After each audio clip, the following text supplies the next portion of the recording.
everyone. Hello. Hi. Oh, I got the same. I'm Julia. For those I haven't met, I'm with SE Group. Thanks everybody for being here. Is it mostly folks in person and then There's a few people online. Barbara and Steve, and then online? Faith. Faith is our she's our administrative officer and clerk for the select board, And she's on the steering group too. and she's on the steering group. Yeah. Yes.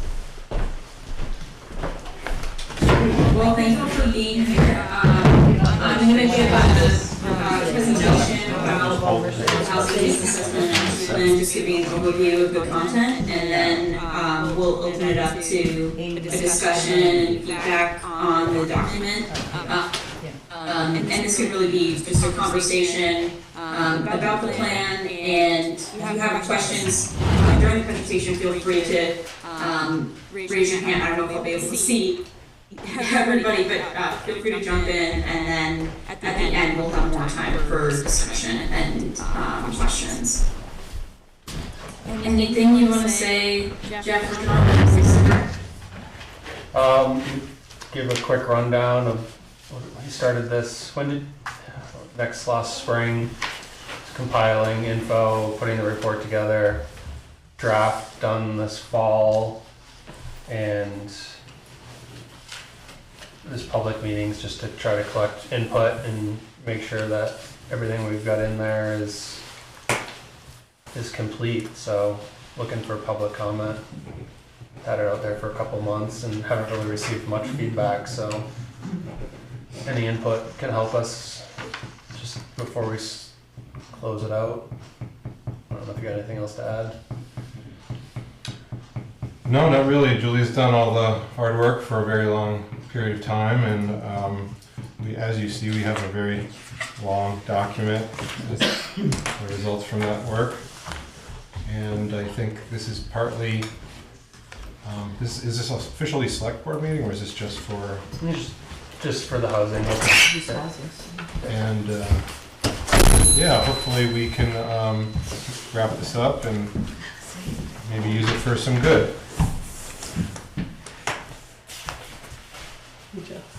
Great, awesome. Okay, well, I'll share my screen. Oh, I send a request for sharing. Just sent that. Perfect. So share. Okay, is everybody seeing this presentation? Yep. Yep. Okay, great. Awesome. Well, thanks everyone again for being here. I just want to start by sharing a little bit about why this plan was created and behind it. So, as you all know, many Vermont communities are struggling with housing availability and affordability issues, and Mount Holly is no exception. Some of the particular characteristics of Mount Holly that make this type of plan a good step forward is there are a very large number of seasonal homes in Mount Holly compared to other types of communities, and very few rentals. Generally, just a very common sense mark of a healthy housing market is to have a balance of ownership and rental units available, and certainly at prices that are affordable to the community. That doesn't currently exist in Mount Holly at this point. So some of the main goals of this plan are to identify some of the small scale solutions that can fit these needs in Mount Holly, and not drastically change the community, because of course you can really go big with density, but it's just not that realistic for most of Mount Holly at this point. But there are certainly changes that are recommended in the action plan that could add additional units in a more low-impact way, and some that are more involved as well in terms of land use changes. Any other questions about broadly why this plan was created?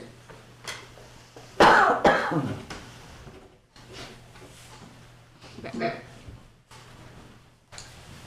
So I want to start by, in terms of the content of the plan, I want to start by giving an overview of some of the things that we heard, main takeaways from the stakeholder conversations that we held during this planning process. We spoke to a few employers in town who mentioned hiring challenges, the long commutes that their employees have, and this was corroborated in the census data too, which tells us things about how far people are commuting, both into and out of Mount Holly, and the number of employers that exist in the community, which is pretty small at this point. Employers also cited concerns about short-term rentals, that's that abbreviation STR, which you'll also see in the plan document. And they talked about the rural feel of Mount Holly and the desire to improve the housing situation in Mount Holly, expand the opportunities available, but not drastically change the rural and kind of remote feel of much of Mount Holly.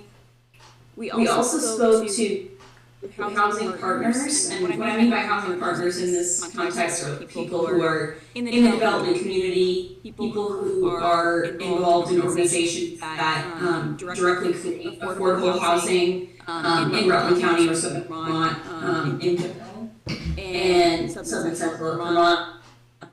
And we were talking with them about what it would take to create dedicated, affordable housing in Mount Holly. Basically a form of like subsidized housing in Mount Holly.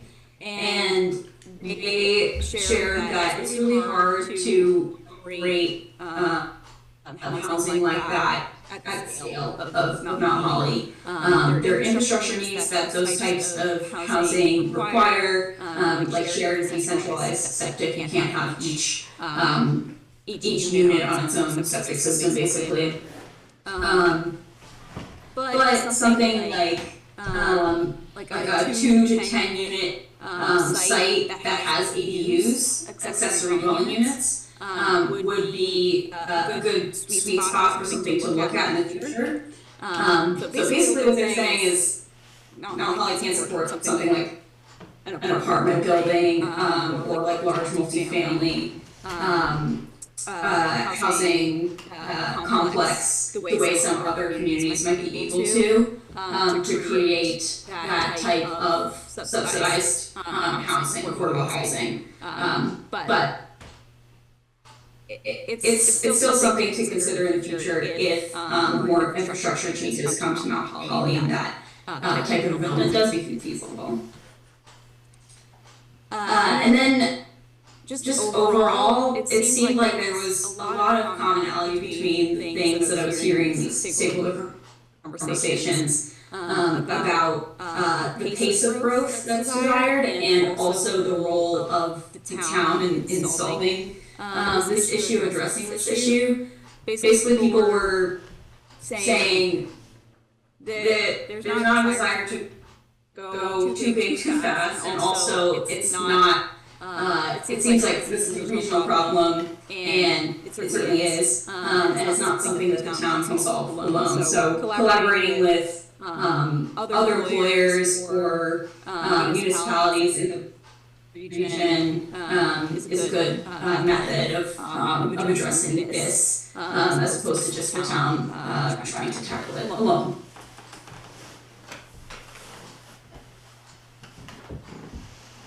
Okay. So getting to the key housing needs that are identified in the document, and I should just say that a housing needs assessment is basically a snapshot in time of what the housing market and demographics and things like that look like in the community right now. And of course these metrics and takeaways can change over time depending on the demographic makeup of the community, economic changes, environmental changes. There are many things that can affect what the housing needs are in the community.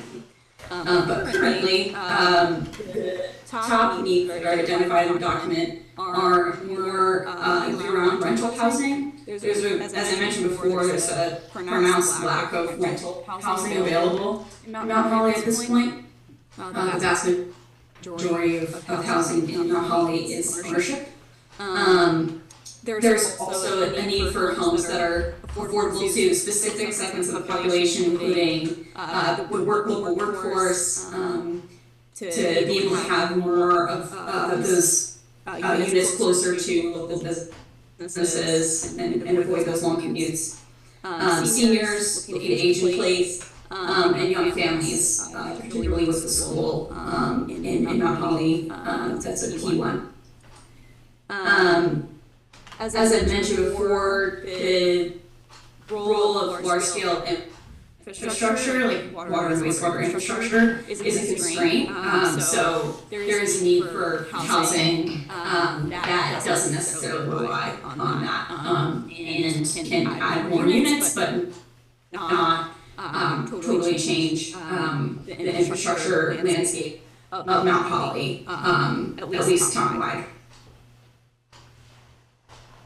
Any questions about these key needs identified? This is obviously a really boiling it down to 4 bullet points, pretty general overview.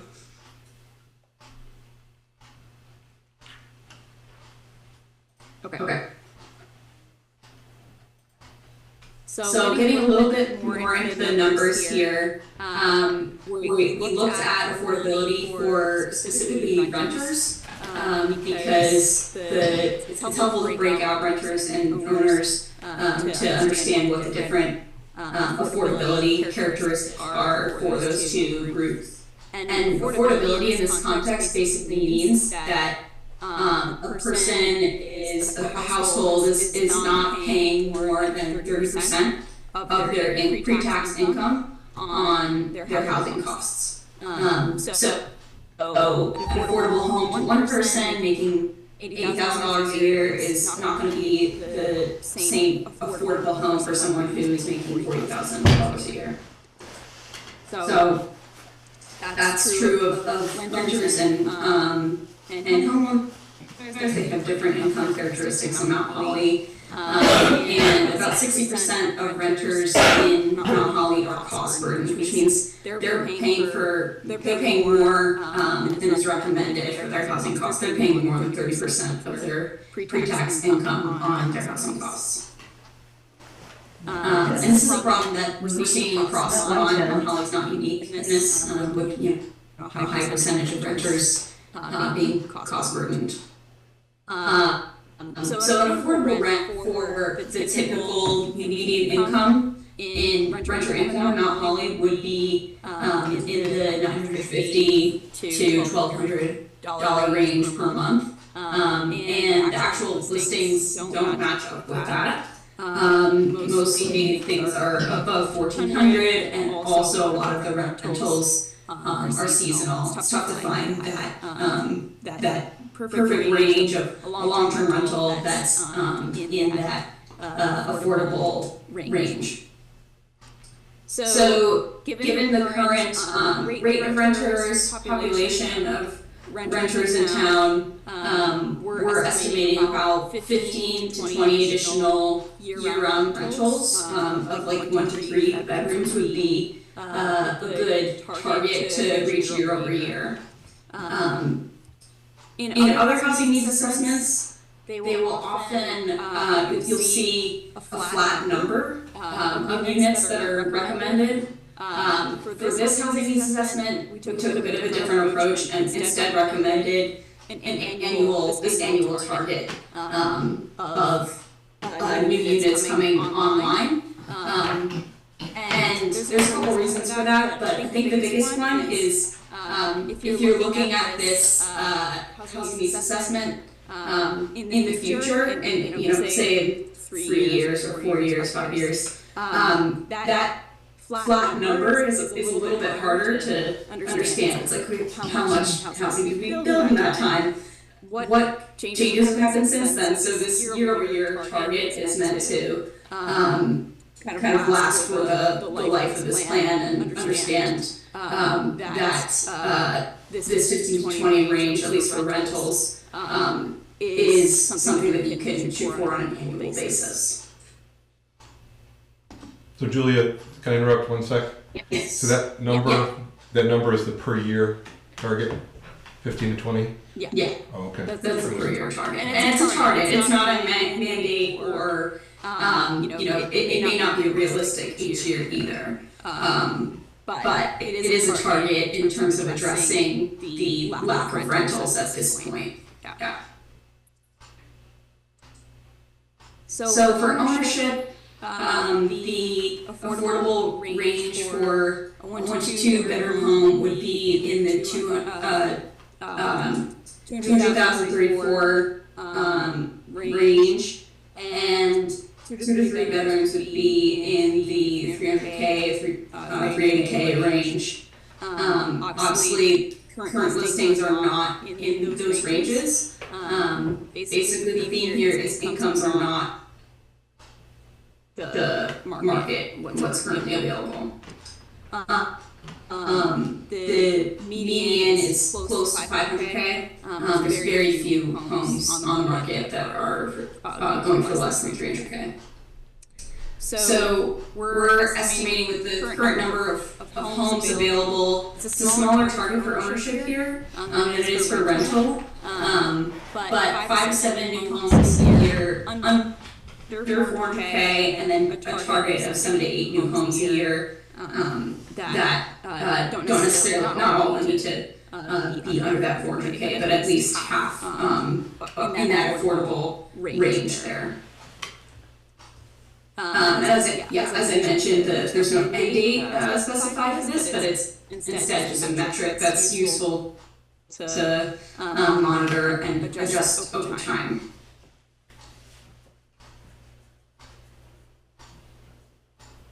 Okay, so I'm now going to share some mapping.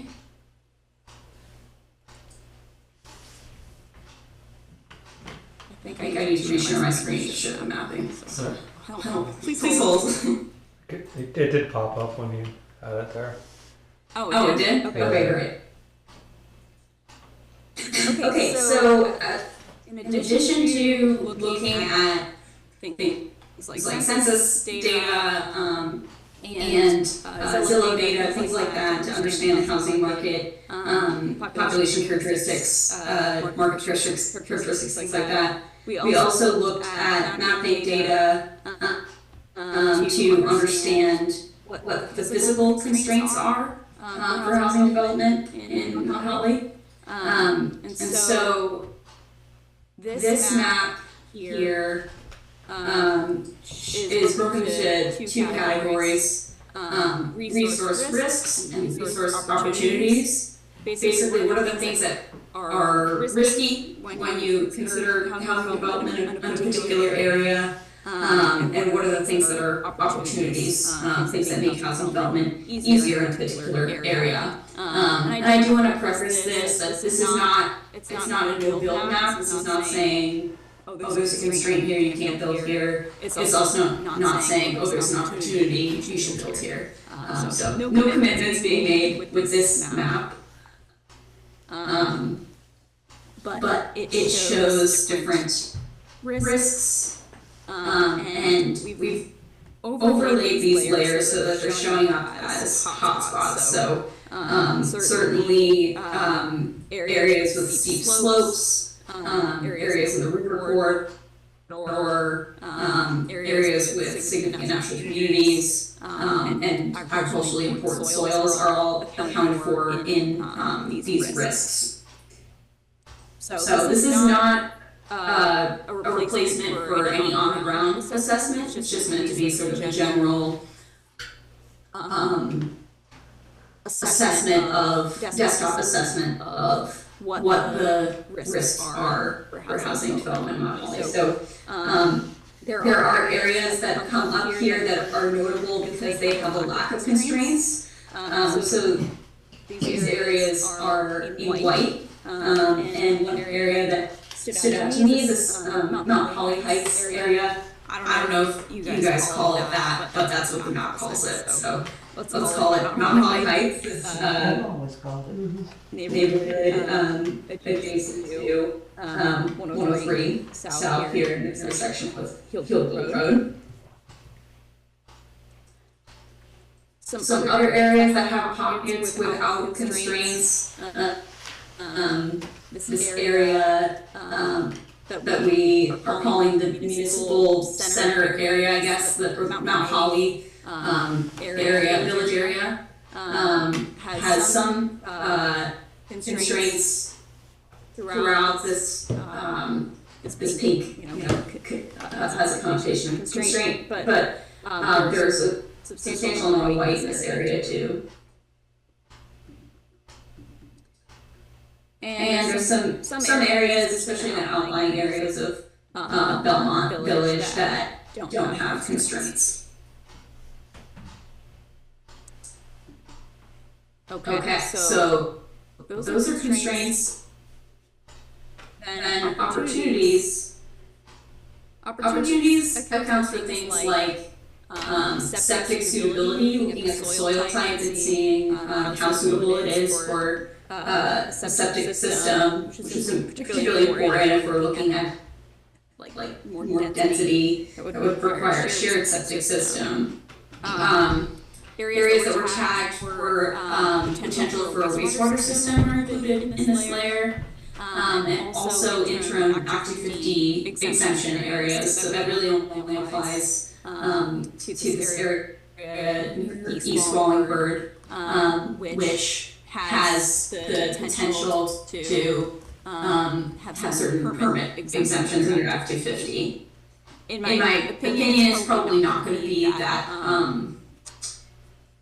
important going forward, but it is something that we just note here as a possible opportunity area.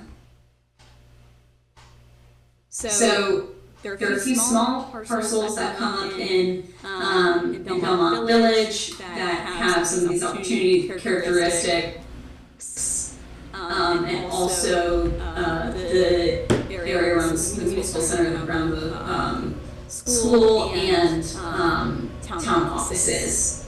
What's important to also think about is these areas also have risks to account for. So areas of opportunity and areas of risk can certainly overlap. So this map will be hopefully a helpful tool going forward to just get a very basic look at some of the opportunities and risks present on some of these parcels for future consideration for housing development. Okay, I'm gonna pause. I just threw a lot at you. Any questions about this map and anything you want me to zoom in on or anything like that? Julia, could you admit me? Thank you. I don't want to crane my neck.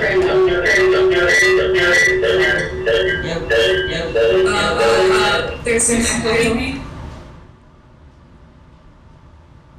Okay. Put the volume down.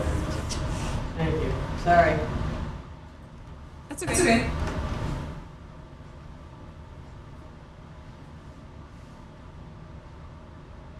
It just all depends on people parting with their property, or portions of.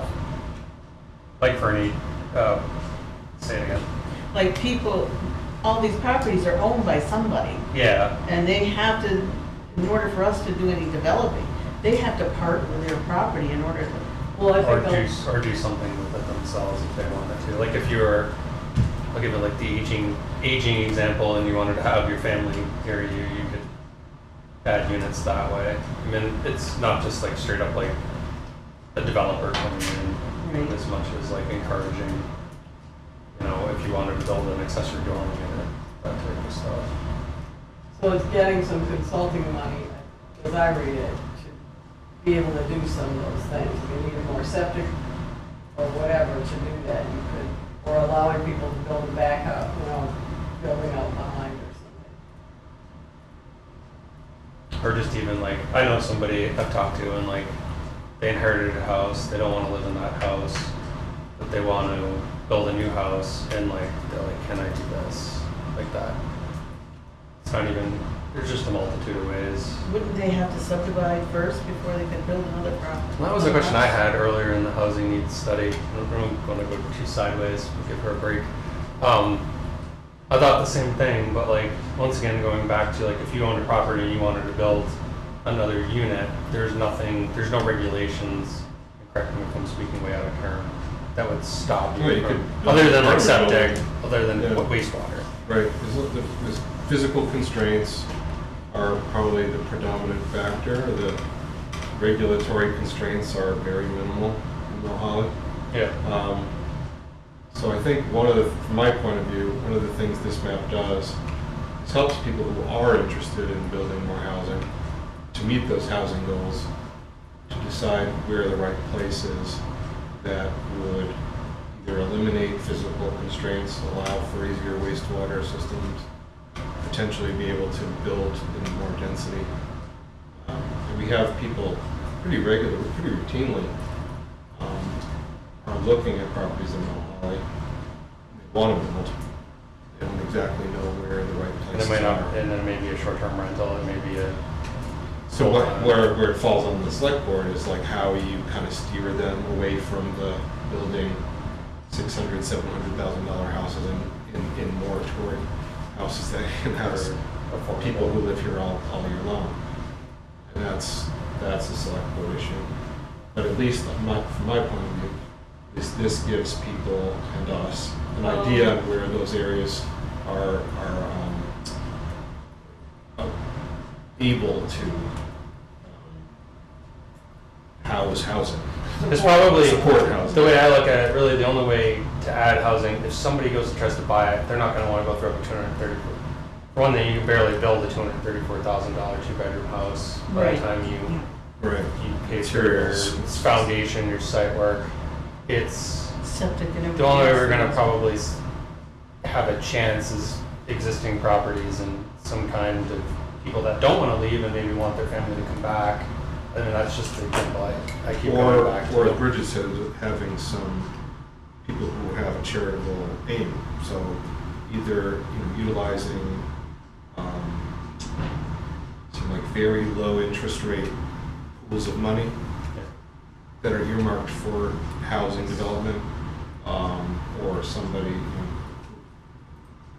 has a foundation who wants to support housing. I mean, I don't know all of them offhand, but there are people out there who are facilitating building housing, especially for, like Julia said, these target groups of the older folks and younger folks. I think that there are people out there who want to do that. And I think that aging. I was gonna say, the aging, a lot of people are in homes that are too big for them now. Yeah, And like I think of my they're own. alone, or the kids are all gone, they would wanna stay in town. I mean, I know for a fact with Green Mountain Neighbors, there's a lot of people that would love, we're one of them, that wanna stay here, but, you know. Actually, and I sit there and I think of a couple people, because there's another person. So that they, Lives near you. if they have a place to go, smaller units, a nice new, small, cluster of senior housing, it would be great. And that leaves all their homes available for other people to use. And some of these are older homes, they're not in the $400,000 or Or $500,000 range. maybe the older people move into the Right, smaller unit right. and make available for their other family members. I mean, Well, if it's, family, The older people would want the one floor.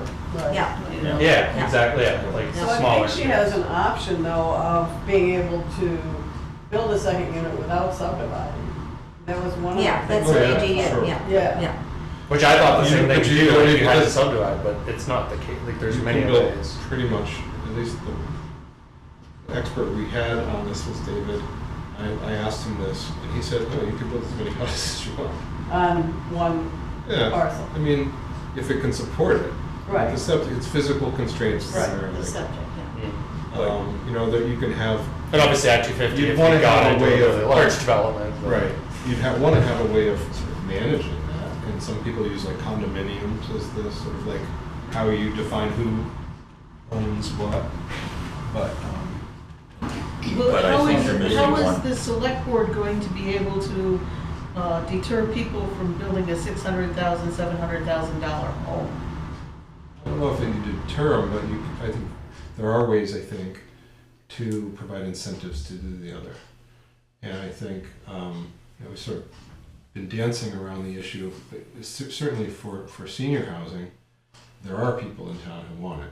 Oh, yeah. And it's just a matter of getting those people together. Like, And senior doesn't mean 70s. Seniors former- could be former 90-year-olds, company, right? people's that. Oh, yeah. Like seniors, the whole evolution of getting older and older. I mean, Right. I mean, it's And not it if doesn't you have just an start at aging 65, you know. Well, You That's have not But it really. can start But you've got a 52. contra Yeah. to that.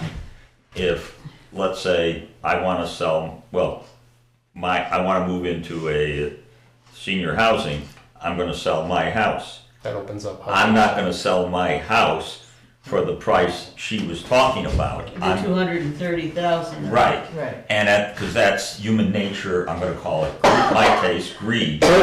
But you also look at what they did for the schools.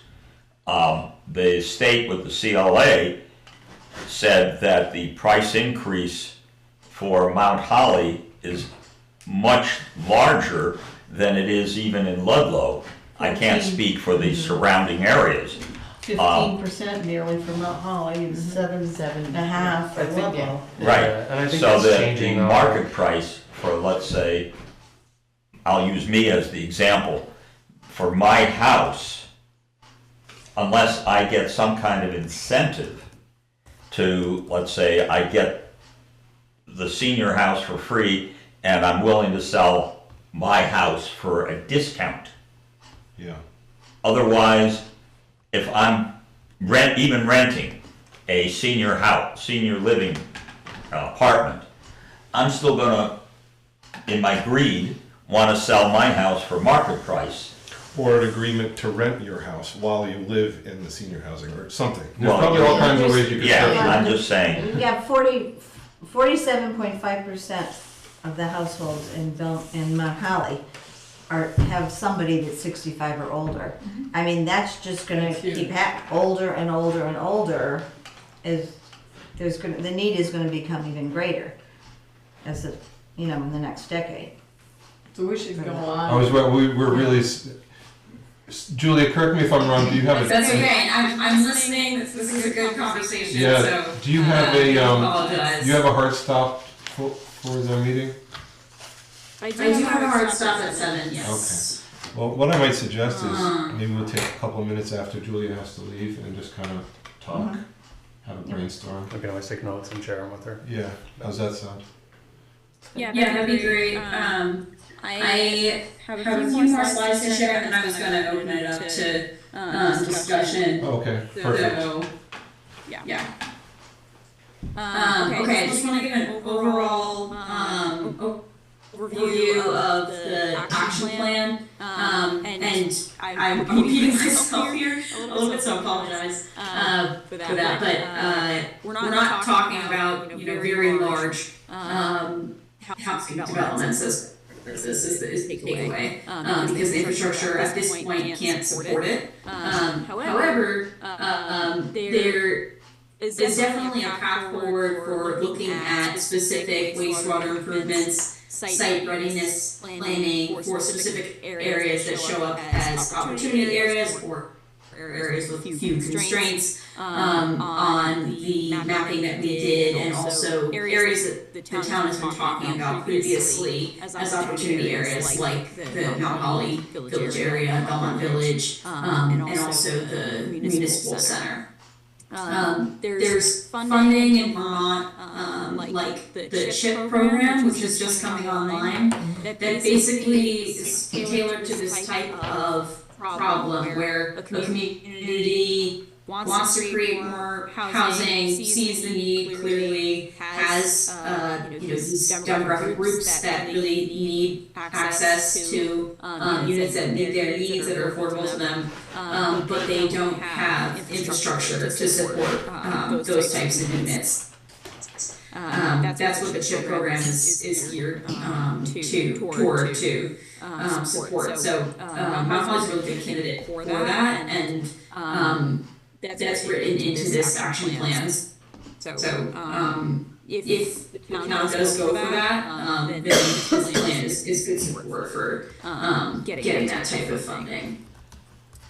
And also rely on partnerships with regional and state organizations, I was mentioning this, earlier, but, organizations, that focus on providing housing for particular, demographic groups, are really important here, and also, the Regional Planning Commission, for your region, the Rutland, Regional Planning Commission has their own housing needs assessment, and, they're, working on this issue as well. So it's important not to work on this in isolation. Also, just geographically, Mount Holly is located in a unique spot where you're on the edge of the Rutland, Regional Planning Commission area, but really more in the economic, shed, let's say, of Ludlow, and,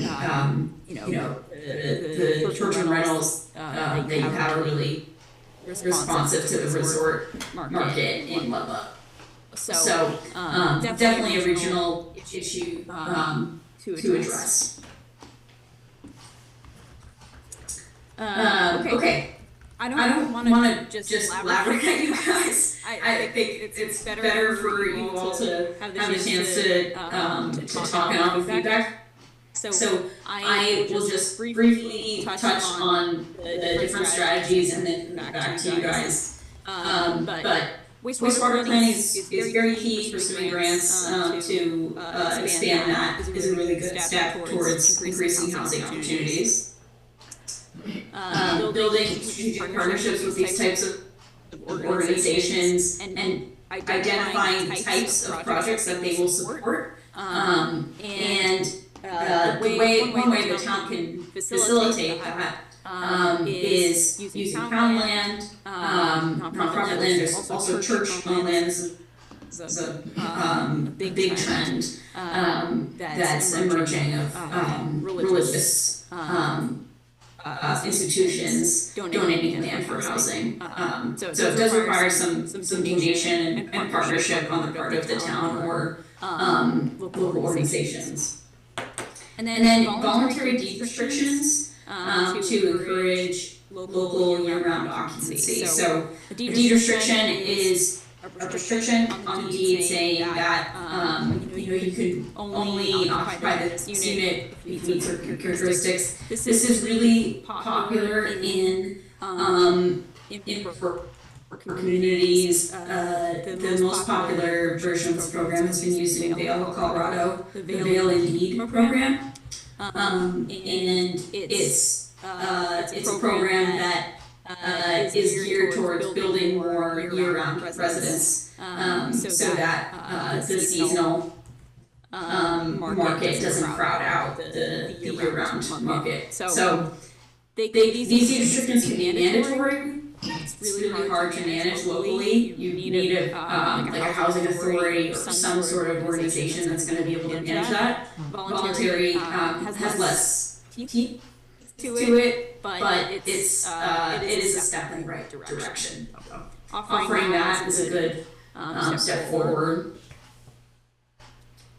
Incremental housing types, ADUs, like Jeff mentioned, for small households and seniors. It's a really important housing type for aging in place. To the issue of not wanting to sell your home or like move out of your home because there's a lack of options, or just not wanting to sell it for less than market value. Building an ADU is a good option to have a place to downsize while maintaining that home for either renting or family to move into.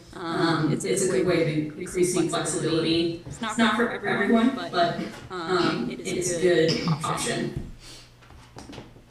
Small multi-unit buildings, cottage style or cluster housing that have shared wastewater systems, and infill and reuse of existing buildings before looking at expanding outward. These are all things that are really good to consider in any context in Vermont for housing. But uniquely for Mount Holly, good for Mount Holly. A lot of other communities have really strong zoning restrictions that can make these housing types really difficult. So those barriers don't exist in Mount Holly right now. There's no zoning, only subdivision regulations. So this is a good thing for few barriers from a regulatory sense for creating housing. Okay, and then finally, making better use of existing homes, addressing blighted properties, long-term vacancy. There's some case studies in the document of other communities that have been taking these types of steps to regulate rentals, to support things like shared equity and co-op models of housing that can really reduce the overall cost of housing as well. And then, okay, there's one more. Sorry. The last one here is to just monitor the changes that are happening over time to understand what's working, what's not working, and to adjust the target that are set in the document as conditions inevitably change over time, and to ensure that future housing growth is aligned with the infrastructure planning that you guys are doing. So zoning may need to become part of the conversation when that happens. If you are looking at creating infrastructure because we want to invest so much money into a wastewater system for someone to build a large single-family home on that land and not have that have a full community benefit. So things to keep in mind in the future. Okay, so we're very much looking for input at this stage. The plan will be finalized in February. You can provide comments via email or written comments, or we have 15 minutes now where we can share any feedback that you might have, continue the conversation from earlier, which it's really helpful to just hear the things that are coming up for all of you, and the concerns that you have. So I do have some discussion questions here, primarily focused on what the priorities are. Like, as you're hearing all of this information and throwing a lot at you, what housing is still the most important to address first? We've heard already that senior housing feels like a really important one. And then which of the general strategies that I've presented seem most realistic, least realistic? Are there locations or housing types that should be prioritized? And importantly, finally, who could help champion or come to mind who are really well positioned to support some of these recommendations going forward, or organizations that we haven't talked about that you think would be important to include going forward?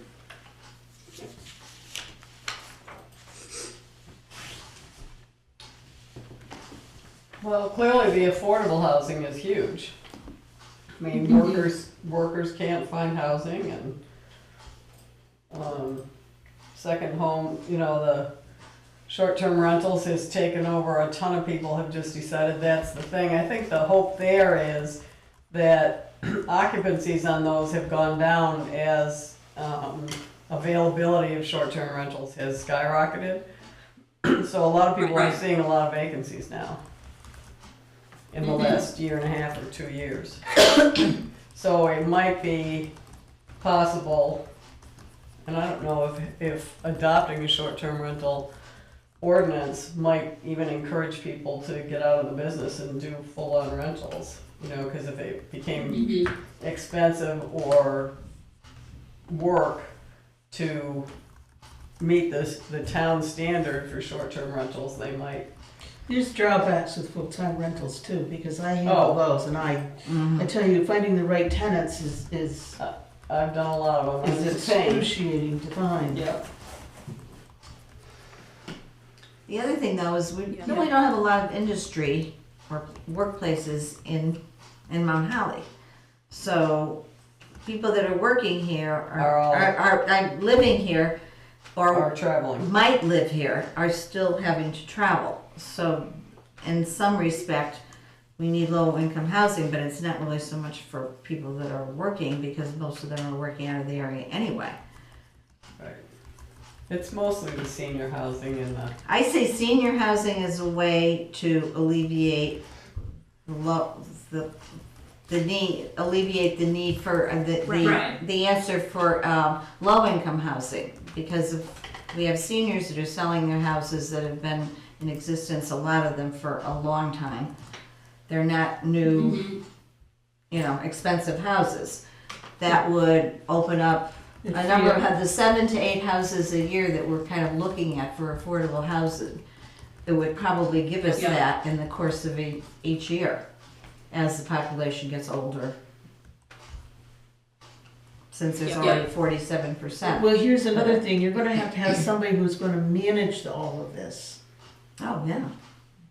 I think it's not so much managing as just little steps that can be, Accessing little help that we steps that can could be get. happening, or even one little minor step that is taken, which the plan is the first thing, and then she's talking about that chip thing. Like, as things come up, like, I don't think it's, if we try to make it a big problem or a big task, we probably won't. But like, knowing what our first step is just to know what our obstacles are, and then 5-10 years try to head in the right direction, Yeah, and just finding out rather than not doing, like, looking at into anything really, all the not resources that address we can dip understanding. into, like the chip housing, find out all the aspects of that, and when is that actually starting, or has it actually started? Just started. I That's just what looked I it thought. up. It was It's just like just right this now. month. Is Yeah. it a grant program? There's like not that much information. It's just Oh. And then Takes a while for looking those at, things I to know I spool sent up, but John it's coming. something Is it probably 2 grants? years ago. I think it was Townsend, I tried to find it, I didn't save it. Got a ton of money for wastewater. It was they were a But there's village, been they a were lot a of money. village, and the villages are prioritized really. There's more money for villages than there is for just towns. I think And And that's where the whole champion thing comes in, because what I've looked at, we had planning commission meetings about wastewater funding, and there's literally millions and millions of dollars available for it. The problem is, it needs somebody to champion it, and it needs ideally, in every one of those successful projects, have a community member step up and say, I have a stake in this, I'm gonna spend a couple of years, retired, whatever it is, I'm gonna see this through. And it's a challenge, because everybody's working harder than ever now with all the costs, and it's hard to just be totally retired these Yeah. days. Yeah, tell me about it. Yeah, right, so we're all doing 5 jobs, but that's the kind of key, I think it's a very important list of questions that Julia's identified here.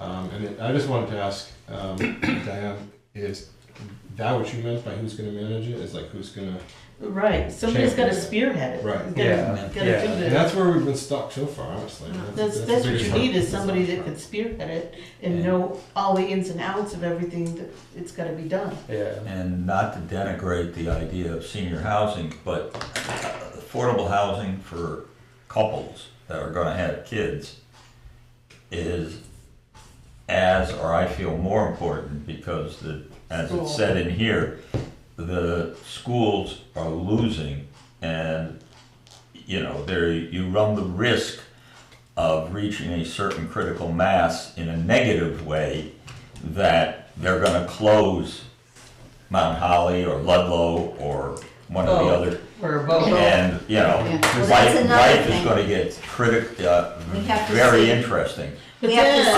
how The other school thing restructuring too. goes too. I'm sorry. No, I'm saying we're gonna have to see how the school restructuring goes too, because that could impact It could impact growth It's- across the whole state. It's It gonna- may have Where it growth a happens. lot across all of our. It's gonna, I there's agree with that. 4 or 5 different ideas floating at Yeah. the school board meetings. Well, as far Everything from, let's not, that's a whole yeah, that's a whole new different ballgame. But I agree with this idea of like, there's a tipping, just speaking from my Right, point of view, there's a tipping point with young families. So like, once you drop below a certain number of young families in a community, yeah, no young families want that. Yeah, You want to come to a community that has some support, some friends, a good school, and I'm worried we're very dangerously close to just everything just plummeting. right. So we have such a small number of young families in the town, and it's so hard to afford. Well, It's a very tenuous Jeff's position. point is wherever they put the schools is where development's gonna want to occur. Well, So that that, people don't have to have their kids It's a little traveling. bit of that field Looking of at it dreams thing. in the Yeah. other direction, if you will, you know, if the land around the school were available, don't ask me how. I'm not even close to coming up with an idea. You know, building, I'm gonna say affordable housing that they're talking about. To make it affordable, would the town be willing to, like, for example, defray property tax for X number of years? The problem is, the town's taxes are only 20%, 25% 20. of the overall tax hit. So unless the state's willing to defray Right. Or are there you know, other ways of incentive? or something to, you know, to incentivize somebody to build an affordable, I'm gonna say cottage, cluster homes, whatever, I can house, jump in. go for it. Yeah. I can jump in there. The CHIP program that I was talking about does do that in a way. It is a TIF, which stands for Tax Increment Financing District, that basically says, we'll defer the tax costs of this infrastructure development until later to incentivize this development now. And typically it's used in like a downtown environment when you're trying to spur investment in a downtown and make a bunch of improvements and then shoulder the tax burden later after there's more activity that can help support that. So the CHIP program is it's that type of incentive, but it's specific for wastewater infrastructure that would enable housing development, which is one of the biggest costs. Property taxes are also a big cost, but in terms of development costs, the infrastructure costs are really steep. So the state is trying to do something in that realm.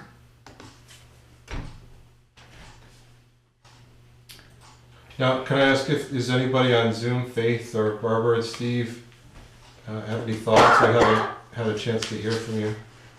Any thoughts on the discussion questions or anything else? I'll just say it's been a very useful discussion. My apologies, I'm not on screen. I'm feeling a bit under the weather, but I think the points that have been made are, in terms of the sort of the potential actions that we can take. As you said, it really will need someone to champion this, to consider, how to take some of these potential routes forward. And I think some of these were already identified. For example, the wastewater system for Belmont village plan. I think suggested a fire district, and there are some suggestions, but it's really just about finding those who can carry it forward. Over. And that would be my comment too. I agree completely that without a champion, it doesn't matter what you're trying to do. Julia, how much time if the town were to retain somebody to do this, what are you thinking it would need for hours? I mean, I know it could be 10 or it could be That's a 200. town. Go ahead, what? Yeah, I think, you know, I wouldn't recommend that the town try to retain someone, for this, just because, you know, if you did have like unlimited, budget for this, then, retaining someone for like a number of years to champion this project would be, very helpful, but I think, you know, in terms of the types of regional collaboration that would be helpful, having a shared position with another community, or like someone who is with the regional planning commission, and one of their, you know, and there's agreement between the town, and the regional planning commission that part of their, job is to assist Mount Holly with, this type of, support, then, you know, I think that might be the best, path forward in terms of having ongoing support without it being a whole dedicated position, for the town, which I imagine is just not, realistic in like a long-term sense. But these projects take a long time to come online, so it's different, it's different than, you know, bringing in a consultant to do a plan like this, just for example, you know. Right. Do any of the other do you know through the regional planning commission whether any of the other towns have a housing specialist on staff, or will the regional planning commission dedicate somebody for that to a town? I don't. I can definitely look into that. I know that I'm in Burlington, and I know that the Chittenden County Regional Planning Commission has begun consolidating positions and having shared positions for development review. So there is, you know, precedent in other parts of the state for having these types of shared positions. I don't know of like a housing specialist position offhand, but I will look into that because it's a good question. Thank you. And I guess on the other side of it, if there's been any experience working across regional planning commissions, because economically we're attached at the hip to Ludlow, but we both towns function differently. Like, the simplest thing is we have no zoning while they do. We don't have a central septic system while they do, but they're running into the problem of their year-round residents are going down while the part-time are going up. Not quite the same as ours, but you would then need like Windsor and Rutland to try and work together to be able to come up with something. And trying to cross counties does not, I'm not sure if you've seen everything like that happen. Counties is the problem. Yeah, it's a good point. The boundaries of the RCCs are somewhat arbitrary, so, yeah. I think that would be an important part of that regional person's work too. I do have to go, speak to Huntington, Vermont, but thank you all so much for your time and for reviewing the document. It's really great to hear the conversations that you all are having. I agree that champions are really, really important going forward, but they can take different forms. Jeff or John, if you could share some of the notes after, or maybe we can record this ending of the meeting that I can watch later and review. That would be great. Are we recording this? Oh, yeah. Yeah, we can continue So I think recording. we'll just keep recording it and we'll share that with you, Julia. Okay. I would propose we Perfect. stay Okay. and talk some more if everybody's open to that. Set the timeline with a good amount of time, another 15 minutes. 15, yeah. Sound good? Yeah. Another 15 minutes and Great. we'll wrap it up at 7:15. And thanks again, Julia, for all your hard work. And, Yeah, thank you all so much. Thank you. Thank you. Bye. Bye. I think I'm gonna have to admit I was wrong 2 years ago when you were working on the rental, the short-term rental thing where I disagree with you. Listening to this, it's something we may have to address now. Remind me, I don't remember 2 years ago. Well, you were talking at that point in time about coming up with a town ordinance for short-term rentals, and we had a discussion at the planning commission roughly 2 years ago. And at that time, I didn't think we had a need for it, and I'm reconsidering that issue because of, what they're showing in the report, that more and more houses are no longer staying as full-time residents or even seasonal, but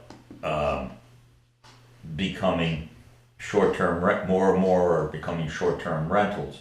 And people buy them, that's what we've heard on the planning commission, a lot of Right. people come to Faith and to the planning commission saying, we're looking at buying this property just to rent it short Yeah. term. Well, The there's tax not- laws have changed too in the past year or two to potentially help Oh, have they? create it, To create more or less? help it be a deduction for somebody. Yeah.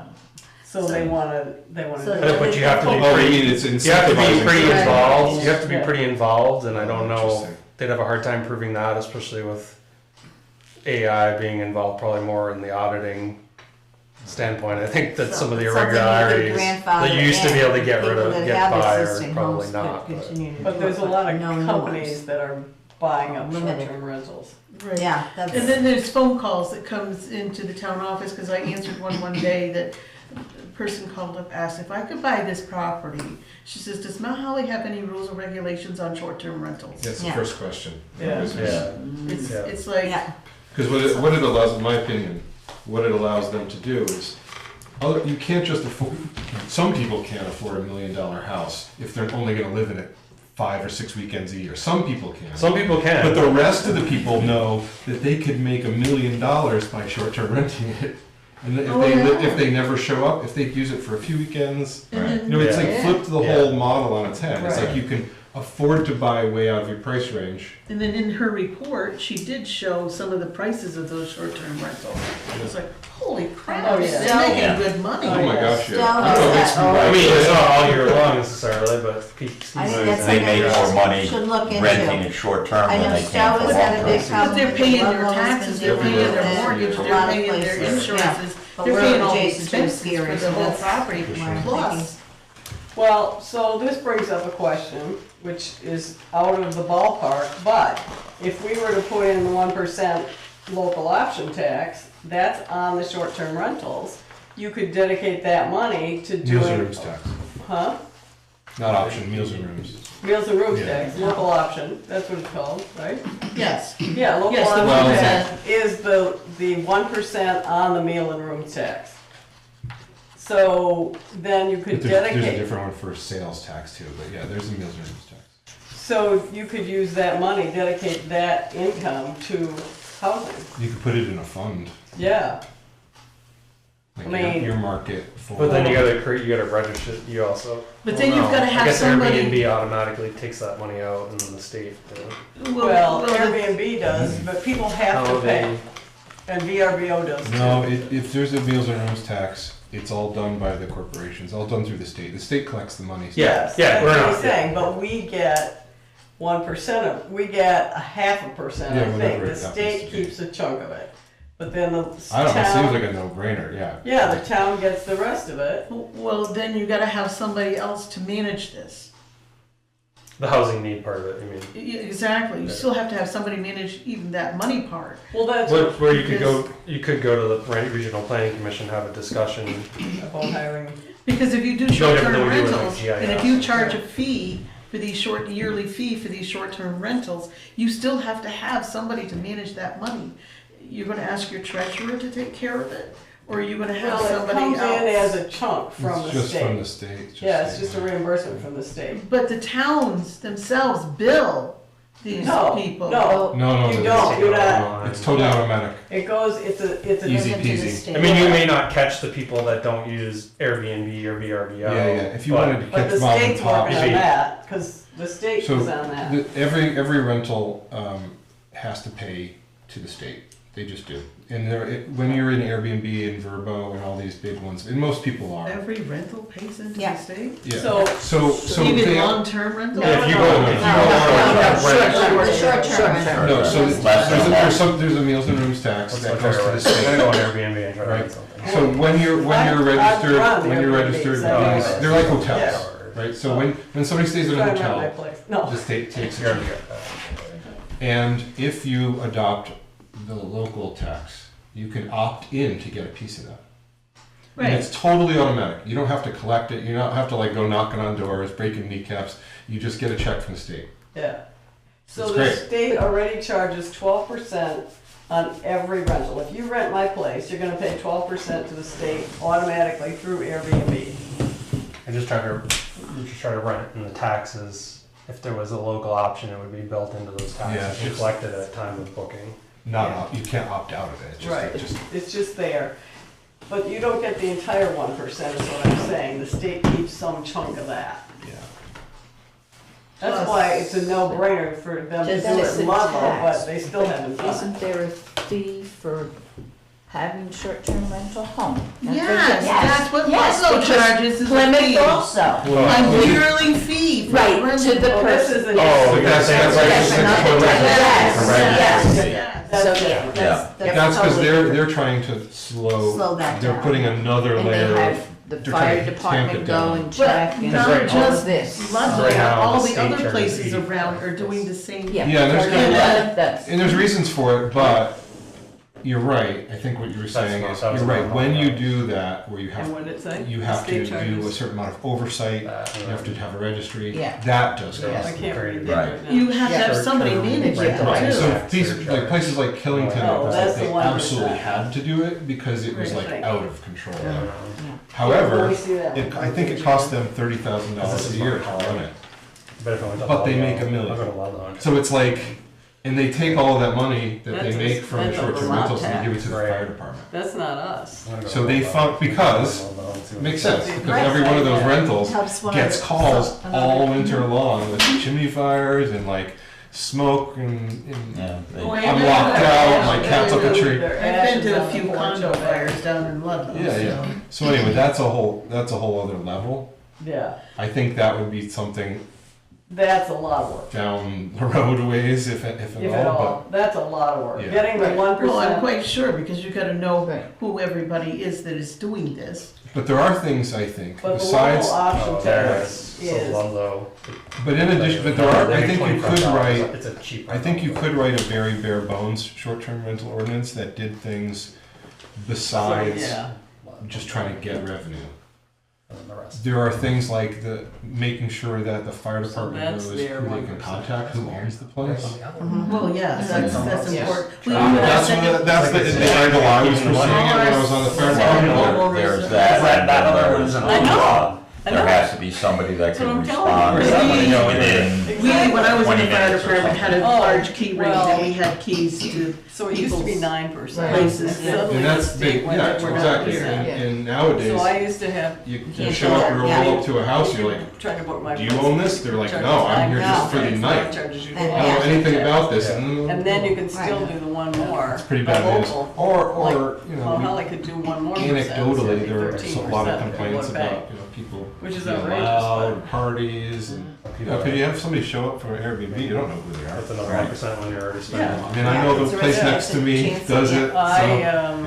I'm talking to the librarian today, and he mentioned, you know, on his cul-de-sac, Oh, yeah. the yeah. gentleman died, the kids don't want it, so they Airbnb it, and they've been shooting guns, fireworks, you know, beer cans on the road, you know, the whole night. Trash, yeah, there's all Right. kinds of things. So, you know, Public you could nuisance. write an ordinance that, you know, you could register, like you were saying, have somebody responsible, local, that could be there within 15, under 15 minutes, half hour. Yeah, like Keith's. That they have Rush, require garbage collection, Right. rather Well, than, my large concern with these Airbnbs and STRs is safety. yes. They gotta have all the smoke detectors, the CO detectors, they've gotta have fire extinguishers, everything that a rental property needs. Mhm. And I don't know if any of these places, Right, you know, Well, unregulated. We don't know. Airbnb and VRBOs say you have to have hardwired, well, the state says you have to have Yeah, hardwired hardwired, smoke yes. detectors now. Only on new, And New new construction. construction, you and new got construction, untouched yeah. yet. Yes. Yeah. But I mean, if there's no Yeah. local Really? regulation, nobody's going into that house to They're check. not, I mean, they're not even. well, that's the thing, that's what you, Yeah. you need is, No it's a inspection safety before you factor. do it. Yeah, You right. don't I mean, have to- ideally, don't in want my to. opinion, Billy should probably go and say, Right. give a thumbs up on this Or- place safe. If You that, could- yeah, you could Plymouth write- does or that, Jim, it's or a fire Bill, department. You could write it in a way that, Right. let's say before you could, I'm making it up off the top of my head, before you could rent short-term, the fire department has to come in and inspect. Right. Safety or- inspection. And you have to pay them Yeah. $50 or $100 for that inspection, For Or just part of the our fire registration fee. department? You just- or whatever, yeah, I mean, there's, Well, you know, that's I'm where just, we're getting some fees like that. So I don't know if you heard the part of the conversation with what Killington takes, last I checked, every dollar they get from short-term rentals, and gives it to the fire department, every dollar. And do they have the 1% local option tax? They've got all the things. Yeah. Well, I'm Yeah, quite but- sure they do. Other thing I was thinking we could do is try and get a speaker that could be, remote, talk to us about what CHIP is offering and what it might do for a community our size. What? Well, I just saw that, and she Or said also. RMC, RMC, yeah. No, she said it's a tax incremental financing. What that means is you get to keep the taxes, the property tax increase over what it would have been without this new housing unit on it. It's, somehow that goes into a special fund, and that's what gives you long-term loans against it. But if we're only doing 2 or 3 houses, it's not gonna be that much money. Yeah. but, A Right. TIF works really well in a downtown, or, if you're building a new Yeah. stadium High-rise or, Yeah, yeah. yeah. You probably wanna look at like Apartment, yeah. 15, 20 minutes or something. Yeah. To even begin to think of Or it. Yeah. even But that's a lot for here. Yeah. As you said, like you RMC, look so around the they- school, you could How we could like align have a with them, phase, or Or, Having them come how do you talk. they may have get there? suggestions field. as to how we could Yeah, either right. partner with another Shunpike and community Ortonville or. corner, there's this Right. one, I'm just trying to Because- guess, or The same areas. You'd have to have that. you could probably put, How much land do they? let's Oh, say that's 3 or been sold. 4. Oh, it is? Before you start hitting Oh. wastewater issues. Yeah. Oh, Well, it's Yeah. 3 or 4 I'm gonna call it Oh, low rises or whatever. Putting a house up on it? Well, they were. Increase the cost were though, you going need a to, garage But it hasn't happened here. It's one of the I'm former just, parishioners. as a It is. practical matter, 3, 4, Um, 5 times. you could try to do a Mentioned prefab, Factor feeling. Use where it. it's the same 3, 4 Somewhere in houses, there, you get a we deal don't know from a that. factory Yeah. to, I'm They just, keep no. talking about Establishing the kind of housing Oddfellows trusts. property, Yeah, the Julian land, was it's in looking at- there Like other towns have housing 4 or 5 times. authorities, like, There's and reference. do that and And each time. separate from the town. coming up with the first set of money. Right, No, I'm surprised Bill And then makes try to it. rotate You it. gotta get that out of Try there. to roll Okay, it. yeah, Because- I would send her the Because- plan. I'm back to, Yeah. But we've told I'm her, looking at the my town greed. owns everything. If I I'm don't going, think if I'm going to sell their house And for then I'm less, seeing no. that there's. If I don't Yeah. think expecting you to sell Places that I've rented, anybody not a lot to of sell it for property less is that. is, $1,500. well, There might be a few that's the less. problem. You No. could go. In other words, but if you put a deed, if you put something in your deed that said, I mean, there are areas that as a don't law, have fields. informing people that's an option. except that's gonna reduce the value of Right. my I mean, there's lots property. of places. And, but Well, it's so just- different, like my property's in current use, so Well, they've technically been, my the property's ones I Another thing have to do slightly is- reduced in value. And they're very. Well, I bought Whatever one. you'd have to buy At it some out. point, Well, I it's bought like mine as a sold vacation the home. site visits to some and I of used to these rent it in the winter. parcels. Then I that moved they up here. have Started out great. Um, Possibilities. when she. There's Being a areas on normal 103, greedy she's person, talking about because down I don't there, want to point they might fingers be at on the anybody school. else. Yeah. If I'm going to go But I on, mean, I with a can't think of it, white but you. you know, like a But I'm low-rise just saying senior house, Steve, Like- Steve, were you trying to say something? I I need know it's probably hard to chime Maximize. in on You gotta that. have, you gotta have enough money To, to carry you through the rest of your yep. There's retirement, I Hi, guess. Steve, did you The want rest of to? your You life. know, you know what I'm saying, Yeah. what kind of We've got incentive kind of can a you give me on one cacophony hand? going here. Sell my house, Hold on, Hold on, guys. hold on. Time out. Steve, go for it. Thank you. You're talking about the short-term rental plans. I just want to point out that on page 69 It's in the book. of the draft plan, she's giving examples of 3 towns that have got exactly what you're talking about. So I think that's a good starting point. Excellent. Yeah, it's in there. Yeah, I think we're getting close to our time. There's no hard deadline here, but just wanted to kind of raise the issue that we're at 7:15. I think I'll throw a couple of things in the mix here that I will want to bring to the planning commission and talk about. I think finding somebody that might partner with us from regional planning commission is we've tried that in the Yeah. past. I think they have staffing issues, but I think it's worth asking, and we can talk about that at our next meeting. And maybe getting somebody, I heard a suggestion to get somebody to talk about CHIP, have it come into a planning commission meeting seems appropriate to me. We can talk about that next time too. And one thing that, I'm not sure, I have to think this through, it just occurred to me tonight, it might be worth thinking about as we're looking at rewriting our subdivision regulations. Maybe there's an opportunity there. We do have, at least in the current regulations, we have certain waivers that basically are shortcuts through the process. If you're like giving a gift, we just dealt with, forestry, open space. It's possible we could write one for affordable housing with a very specific, if you're an owner, you're saying like, what do you do if you're an owner? How do you get it? How do you get housing if you already own the property? Maybe we could make, I don't know, just throwing the idea out. We'll talk about it in our meeting. But we might be able to shortcut through the process if they put a deed restriction on the resulting property. That might be one way to just get some of the barriers down. That's what we're thinking about. One of the keys would be the definition of I know, we're getting, affordable I know, housing. we have to figure Well, out the all other the, thing too is to get the information on the deed restriction stuff. yeah. I know there's lots of details, I just. She mentioned that. I Yeah. thought that was a good option when I read it. Yeah. So that's all. Voluntary deed restriction. Voluntary getting that info, restriction, right. yeah. Well, but the advantage of having it, so just so you know, so yes, deed restrictions are very difficult because like who's the party that's gonna like bring it to court if you violate it? But the difference with the town doing a subdivision is, that's a lot that's created for a specific purpose, right? So, or if you just said, oh, I'm gonna sell my property to someone, but I'm gonna put a restriction in it that it has to be used for a certain purpose, and you die, it's like, who's gonna come back? Well, I think when you go to sell it and your lawyer lawyer. at your closing, it's gonna get flagged at that Yeah. point. Well, Yeah, So it's Yeah. search, The lawyer. what do you At call your it? Purchase. Yeah, the Title title search. Title search. search. Yeah. Oh, well, Assuming it's they really, did it right. it's really not easy to, what I'm saying is it's not at all Yeah, easy it's to not. enforce a deed Well, restriction. Yes. However, Who's the, however, It'd be like me putting. if a lot is created by the town for a specific purpose, that is a totally different ballgame. Because it's a permit condition.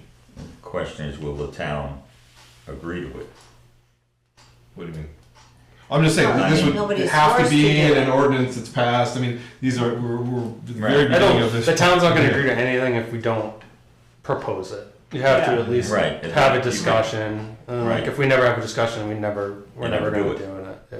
Yeah. No, I'm And not nobody's arguing forced that. to do it. I mean, they, Like the option, we're talking It's an about like an option. option tax, It's an that could go option. on a ballot, like that could be a townwide vote. Well, that has to be right, Yeah. for us to implement it. right, So we're looking a year out, yeah. oh, because you already published more than that. and signed the, Yeah, it wouldn't get on March, I mean, November is there, there'd be elections in November too.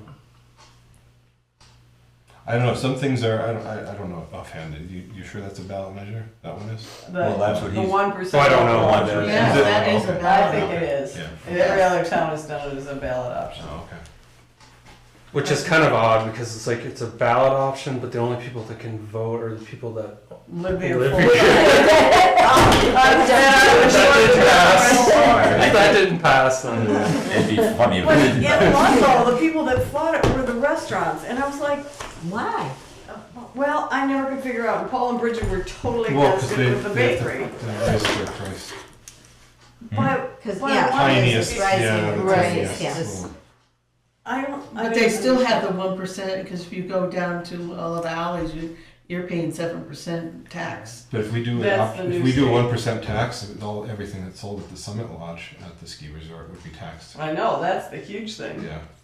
'Cause Well, I mean, you go to Home Depot, Rutland Town. You go anywhere, Or Rutland Town. And that's you're paying seven- it, right? that's It's 7%. But we're- But if you have We're it not getting a delivered single dollar out of Yeah, that. I don't- of- to your of- property, you only pay the 6%. Why? Good. We should have the, Yeah, because it's in Mount We Holly. don't, The that, Summit that, Lodge is in Mount Holly. it is in Mount Holly. so why aren't they paying the property tax based on that? That's not a question for me, Oh. but I don't know. Talk to listers. But if we had an option I tax, it didn't would get realize money that. from Oh. people too. Okay. I think that was a Well, useful any- discussion, so thank you all for coming.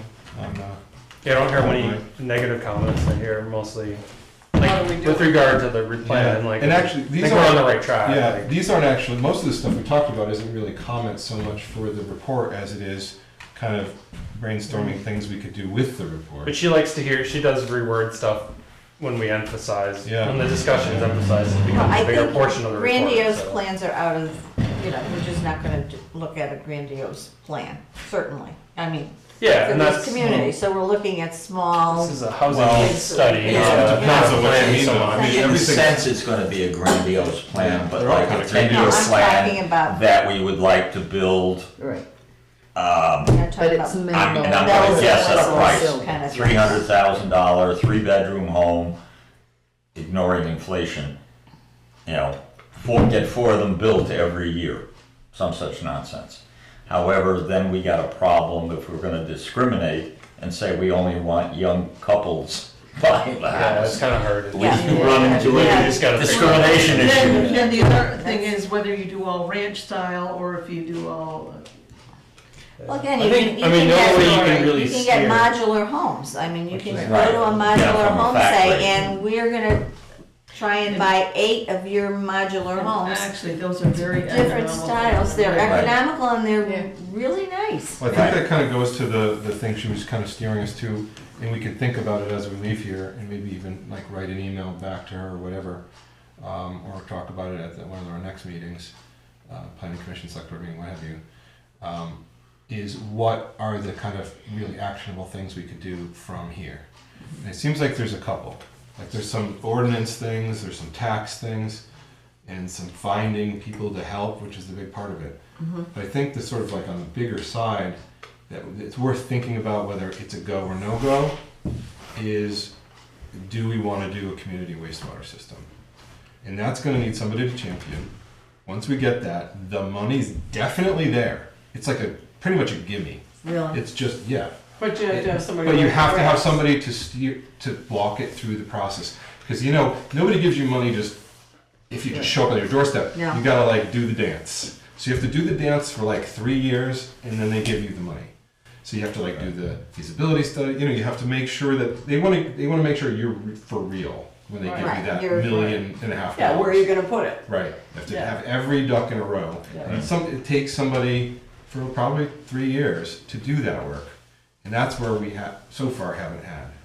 We have the site, like she showed it on the map, there are sites in Belmont already identified. The landowners are willing to, open to it. And To the wastewater? yeah. Okay. And having that, That opens up a lot of opportunity. Well, the other Houses alternative will- alternatives Lot of happen after opportunity. that, That once you have a opens- septic system. houses will just pop That's, up out that of the blue. opens up an, Right, huge and amount of opportunity. everybody with a vacant lot in Belmont will either Property value as well. build it or sell it. I mean, it just will happen. So, that's something to think about. And there's infill happening, There's hopefully. another thing you better be aware of though, you don't want to have the rest of the town that is not utilizing that septic I think it's where like the fire district gets having to established. pay Oh for yeah, it. for sure. You would do the fire district, like Rutland Town has, like, I think they just joined up their fire district with West Rutland, like, and actually dissolved theirs, but like, when your water bill's unpaid to the town's kind of around, but you pay your water bill Yeah. to. Fees are usually by the people who are attached to it, I think. And a lot of that, from what Bigger I cities, understand for it's that part Townsend of thing, the was town, for but a yeah, smaller. village, a The- designated Of village. course, the So village that itself takes doesn't care have a lot of of openness. that You have to issue. go It's not- outside the Right, because it's not fair to village. me. Right, or to have to pay the for open your land. water. Right, so it's Pretty a much village, Just go downhill. it would be, In it the village. Downhill. Project. Yes. Project. Oh, would be for a example, village I project. don't would pump be it out because the- I'm uphill. The So- money Yeah. for it. And maybe there's Yeah. like Yeah, so some we wouldn't match want to money for some of the grants. Right. But one way to get match money for grants, and I don't know offhand what the match rates Yeah, are, that's what I was concerned. is we talked about some ways of getting revenue. We talked about meals and rooms, we talked about option tax, we talked about Oh, chemo. STR ordinance. Chemo. If we took that, taxing Okemo, if you took that money, put it in a pool to use for matches. For matching. And I don't know if there's any more ARPA For the money left. wastewater. Anyway, money that's not coming out of taxes, ideally, yeah. right? Of the That would property fly, taxes that would for fly. people. Then use that money to match the $1 million grant. Or somehow have a loan to cover the match. And there's other ways of Would be matching. Paid by operating fees over. And a lot of certain the, time. if we have That's that where that volunteer, that champion, by the way, a lot of these grants will I'm gonna do. nod my head like I understand Time. shit. No, I don't either, Time. but I mean, So that's what we did for like, I did it for the fire hydrant, for the fire department. Like I just used my time as the match, because we had to do like a 10%, 25%. Yeah. using But I put in like Yeah, a lot of. 200 hours on it, Yeah. so that was like plenty. So if we had a local volunteer champion, if nothing else, And it's a the match. first step is really just getting a preliminary or scoping study. And that's not the million, like, you're incrementally working your way, like you said, 3 Yeah. years, like you gotta get enough Right. to get a scoping study done. Take the scoping study, then apply for your grant. Then once you have your grant, do your final design. Yeah, Like, yeah, it's like. but there's gonna be money involved. Where we left off, just so everybody knows, my last word on this, we'll get out of here, is after the Belmont plan, we did a survey of everybody in Belmont Village, asking if they're interested in a wastewater system. The overwhelming response was yes. However, there was, are you willing to help, was part of the survey. Not a single no, person. no, no, no. So that's why it didn't happen. So we need the champion, basically. I'm not the champion. I'm not either. I'm not. So. Well, you don't live in a. Gavin. Probably, honestly, if I did, I would be. All right, thank you on Zoom. I've already signed up for other champions.